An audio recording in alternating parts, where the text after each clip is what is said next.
ৰুটৰ short trick calculation এটা চোৱা কি দি আছে এটো 125 কিউব ৰুট কৰিব লাগে তো এটো কাৰ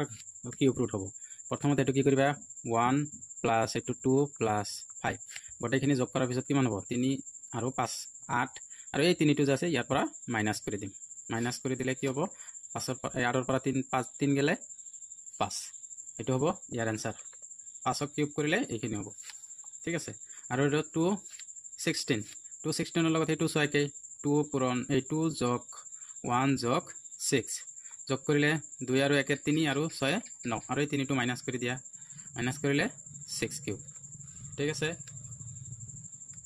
আর এটো একে বস্তু 3 যোগ 4 যোগ 3 যোগ করিলে কিমান হ'ব 3 আর 4 7 আর 3 10 আর এই 3 মাইনাস করে দিয়া এতিয়া মাইনাস করে দিলে 10 এর পৰা 3 গলে 7 এটা হল आंसर শৰ্ট ট্ৰিক